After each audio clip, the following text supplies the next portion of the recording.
இந்த தேர்தலில் எவனாவது தனிச்சு போட்டிடுறான்னு சொல்றானா பாருங்க. யாராவது சொல்றாங்க பாருங்க, திமுக போடுதா, அதிமுக போடுதா, இல்லை எனக்கு பின்னாடி இப்போ வந்திருக்கான என் தம்பி விஜய் அவனாவது இல்லை நான் 234 தனிச்சு அப்படின்னு பண்றேன். கூட்டணிக்கு யாராவது வாங்க. சண்டையில தான் சாப்பாட்டில் தான் கூட்டு பொரியல், எனக்கு சண்டையில நான் தனிச்சு தான் போடுவேன். ஒரு தலைவன் என்பவன் தன் மக்களை முழுமையாக நேசிக்கணும், நம்பணும்.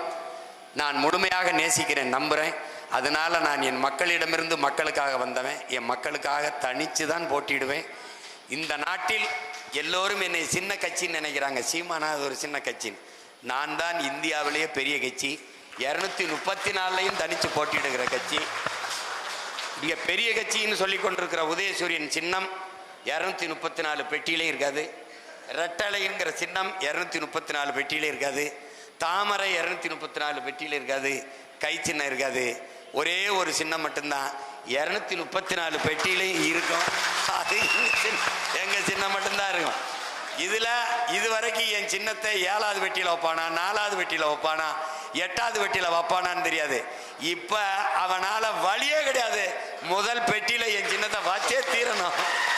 என்னடா செய்திகளை உடனுக்குடன் தெரிந்து கொள்ள கீழ்கண்ட கேபிள் மற்றும் டிடிஹெச் நெட்வொர்க்குகளில் எம்நாடு செய்தி தொலைக்காட்சியை காணுங்கள். பாதகம் செய்பவரை கண்டால் நாம் பயம் கொள்ளலாகாது பாப்பா.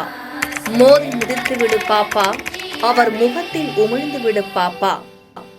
அண்மை செய்திகளை உடனுக்குடன் தெரிந்து கொள்ள இணைந்திருங்கள் எம்நாடு தொலைக்காட்சியுடன்.